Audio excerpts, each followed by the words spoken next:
Good morning and welcome to the September 2nd edition of the Gold, Goats, and Guns Market Report. My name is Tom Luongo. We've got a lot to talk about.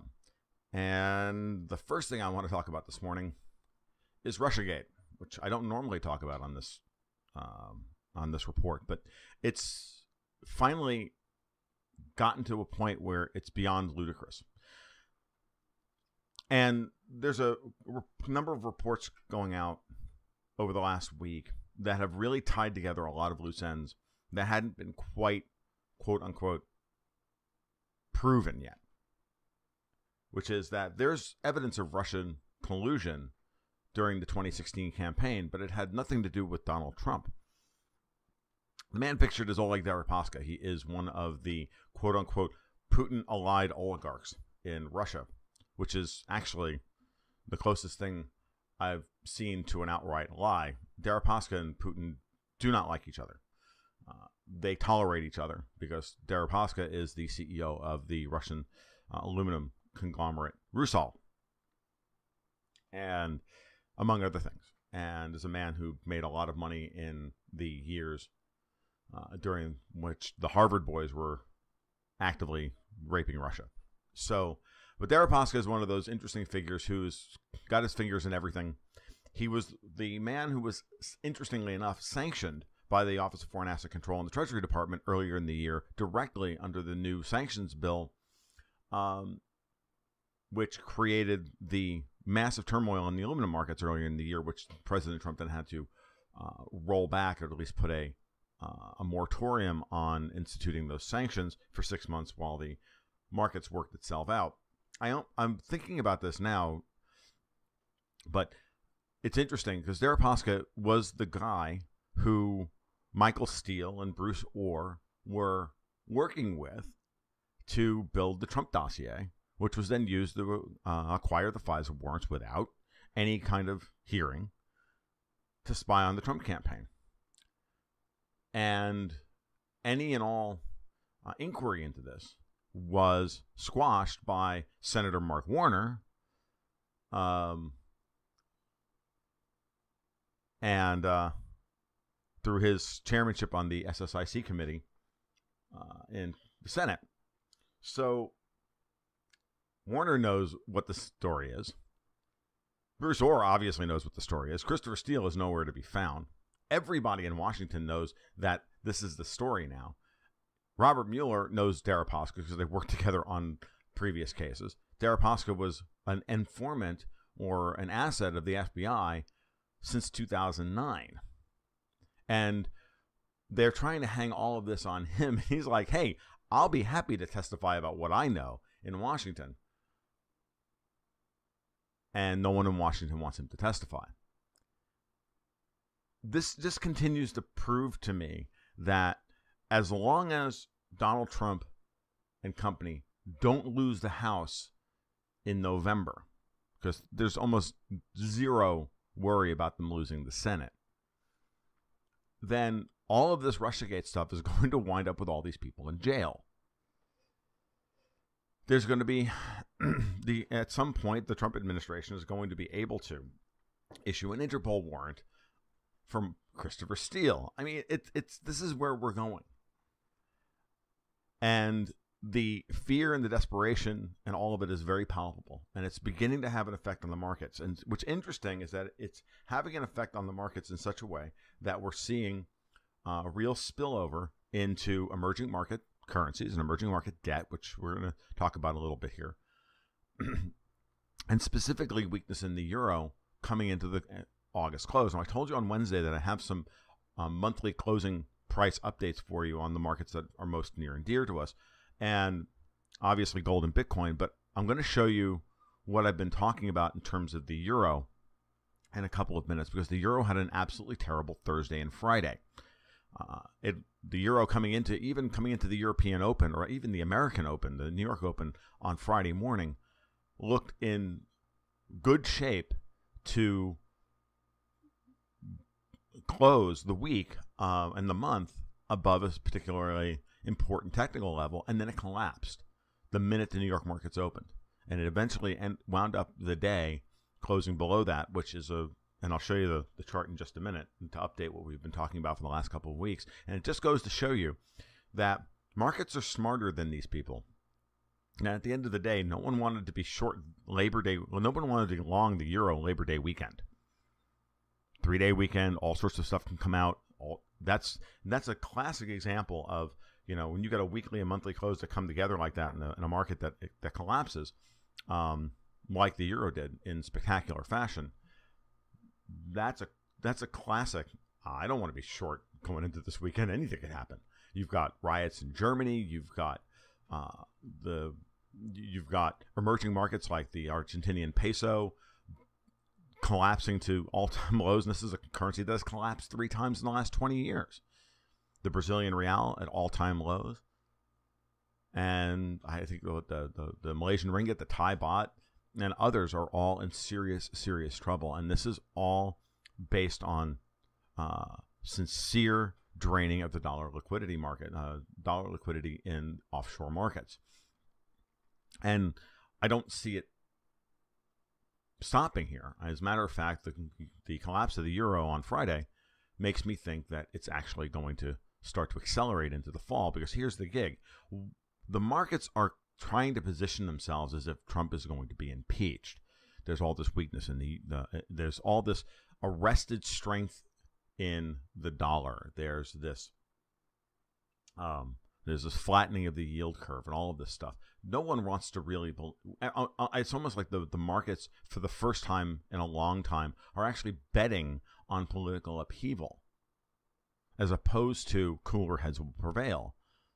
And so when Trump doesn't lose control of the House and the Senate at the midterm elections, projecting that, the turmoil in the markets afterwards, the reaction moves in the markets in November and December are going to be epic. And we could see a tremendous bout of dollar strength coming into the new year. So watching this, and that's why Deripaska's involved in all this is so important, because effectively all of this proves, and all of this proves that these are the people that have committed treason and espionage against the sitting president in order to effect a soft coup against the sitting president. And ironically enough, the man who can bring them down is a man who is a Russian oligarch who is really no friend to Vladimir Putin. But Putin doesn't have friends. Putin has assets and allies, and he understands that. And so while Putin and Deripaska may not get along all that well, there will be plenty of opportunities for a marriage of convenience if it's in Russia's best interest. So, find it all that really fascinating. And I'm telling you, the speed at which emerging markets currencies are collapsing is stunning. And no one's talking about it, except for Zero Hedge. No one is upset or anything that the Argentinian peso blew up again, that the Brazilian real is in serious trouble. Like, there's no contagion effects going on here. Italian bonds are blowing out. I don't have a chart for you today, but go look at the weekly and monthly closing charts on Italian 5 and 10-year debt and tell me that there's not a serious problem behind the scenes that the ECB can't control at this point. Let's get to the charts. Let's get out of here. All right, so let's look at gold. So gold had actually had a relatively good week. And what I want to point out to you is this. In looking at my statistics for gold over the last 7 years, and my monthly data for gold goes back 7 years. I mean, I could go back further than that, but 7 years is about enough, because that puts all of these prices in the same kind of trading range between it puts it in the trading range between $1,200 and $1,900 an ounce. So the data set's really clean, right? So these volatility measures are very clean. They've got a lot of weight to them, and so going back too much further, and I guess we could go back to 2008, but I don't really want to do that. I could go back, but let's look at this way. What came out of the data last night while I was putting the slides together is that this 5-month downtrend in gold is the longest consecutive downtrend in the last 7 years. Gold has always rallied sometime before that. And so when I'm going back and talking about, or bringing back the things I've talked about for the last year or so about there needing to be a big washout in gold, I think this qualifies, right? And so now the question is this washout over, or is it going to continue? It is a 5-month downtrend now, where we've closed lower than we opened. So looking at the way gold ended the month by closing above $1,200 an ounce, though it still didn't close above previous support at 1208, it closed at around 1206 or so. The probability of gold breaking in September, the August high, is a coin flip, and it's just slightly biased to the downside. So it's really in a very neutral position on a monthly basis. There's no directional indications coming from the monthly chart. The weekly chart is telling you something slightly more bullish, but still not all that interesting. And I didn't want to put up both charts today because I don't see that the weekly chart's all that important. What's important here is that gold closes above the August high at around 1230. Okay. In September. If that happens, then that's we have a coin flip for a 1-bar reversal.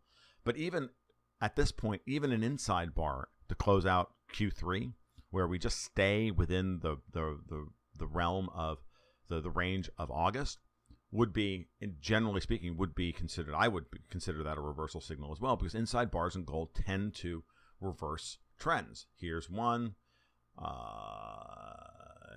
here's another, right? Even though this isn't a particularly strong move here, it's still an inside bar that saw prices try to push higher. Again, inside bars tend to do that. There's not a lot of them on the monthly chart here, but there are plenty of them on the weekly chart. And what's interesting here is you have like a series of engulfing. Look at the series of engulfing bars here.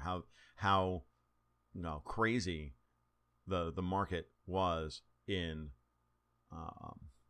early 2016 before we got to Brexit, right? The market didn't know what to do. It didn't know whether to sell off or explode higher. It exploded higher on Brexit, but the market was really kind of trying to handicap that it was going to collapse before that. It's interesting. So gold is in a very interesting position here. And I don't know that it's in a great position, but I do know that we're probably, I would say we're certainly closer to the end of this downtrend than we are to the beginning of it. And within the next month or two, within the next month or two, we'll know, right? By the end of this quarter and into October, certainly by the midterm elections, we're going to know whether this is our washout low for this cycle. And if so, then we're going to be blasting off once everything starts to collapse in 2019. We're going to be blasting off here from this level as opposed to this level.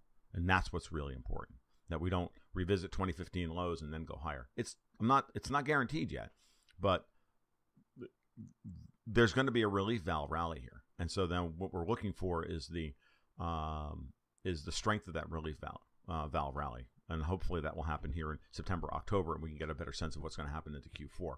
And if it closes above, we get any kind of monthly close above 1262, that would really set up that this is the trading range, right? And not this. And that would be strong for gold. Okay, let's look at the euro. All right, so last week I told you that this level here was really important, right? That we had an attempt here by the euro to put on a 2-bar weekly reversal after the spike low at $1.13 on Turkish lira weakness, right? This low was where the Turkish lira blew up that Friday a couple of weeks ago. All right, but we didn't get that. So last week, it attempted to move through this high at 116.29 and closed at 116.23. And then but I told you last Sunday that probabilities were high that we would break higher, and then we'd see what happens. And we did break higher, right? The euro broke higher and moved into this resistance zone here, and then began to collapse. And what's interesting is that the rally lasted until Wednesday. And then on Thursday and Friday, retraced all of this to close just at $1.16. Again, establishing this now as sincere resistance. This is an opportunity for a 3-bar reversal, which is not a strong reversal signal by any stretch of the imagination. But what you could say is that, okay, well, if we close above this, that sets up a nice opportunity for a trading range here, again, back above this important level at $1.15.5, between $1.15.5 and $1.18. And maybe that's what we're setting up for here, or maybe with a high probability, because we do have a high probability event here, that we're going to break below last week's low, that we're actually going to move back into the $1.15, $1.14 range, and this is the new trading range, not this, right? As opposed to a $1.15.5 to $1.18, $1.19, it's more going to be like $1.16.2 to $1.13. And that's the new trading range over the course of the next 6 to 7 weeks coming into the midterm elections. We'll see. Okay. But this bout of euro strength here is very definitely, I think, tied to the supposed uncertainty surrounding Donald Trump's future as president of the United States. All right. And then the last thing I want to look at this morning is Bitcoin. And we're putting up the monthly chart of Bitcoin, even though it's been the weekly chart that's got the information that we need in it, which is that there's now pretty much confirmed a double bottom, because we've got Bitcoin moved this weekend above 7150. If you remember, go back to previous episodes of this, I talked about the importance of the 7150 area for Bitcoin, and we moved above that in grand fashion over the weekend. Or over this weekend. And I haven't checked the price this morning before I went live. I'm doing this at about 7 a.m. on Sunday morning. But what's important here is that you're setting up now a very solid trading range on a monthly basis, and that this spike low here on Bitcoin is probably, I'm going to bet you, it would be the end of the bear market. And now we're going to be talking about a neutral market for some number of months. I don't know how many. It could be 1, it could be 3, it could be 5. I don't know. It's going to be some. But the high here is going to be for the August high will be the important signal to start out with for next month. You'll notice that we didn't get a 1-bar reversal here, and therefore we got another neutral month. This is an inside bar here, a huge inside bar. Even if you discount this is pretty much like 20 minutes worth of trading. And if you discount that and look at this area as the bar for July, right?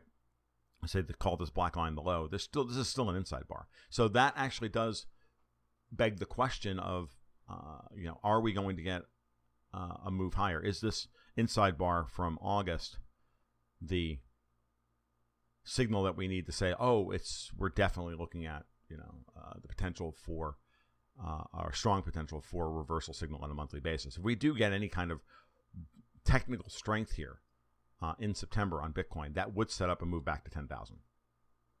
And what we're also seeing, what's interesting, is we're starting to see a lot of the high quality altcoins get off the mat. There's some clearing up of some worries over Ethereum. So Ethereum's now back challenging $300. EOS looks like it's bottomed. Neo looks like it's bottomed. Well, Neo had just an unbelievably bad summer. Steam is back over $1, and others, and that I look at. So we'll see. The crypto market looks like it could be getting off the worst of its sentiment lows, and if so, it could set up a really nice fourth quarter. Because again, most of last year took place. Most of the rise last year took place in over a 3-month period. But we don't have any kind of technical strength here right now. We're going to need at least another 3 or 4 months before Bitcoin and the crypto markets, I think, are ready to start putting on another explosive move higher. But so that looks like it's been pushed off into 2019. All right, that's what I've got for this morning. If you've got any questions or any comments, leave them below the video and the article that goes along with it. And if you've got any particular markets you want me to look at or go over, I'll be happy to do so. Otherwise, enjoy your holiday tomorrow, because tomorrow is Labor Day. I'm going to try and take a little bit of time off and spend it with some friends, which I don't really get to do all that often. And and then we'll talk on Wednesday. We'll see how things shake out. All right, so you guys take care. You have a great holiday, and keep your stick on the ice.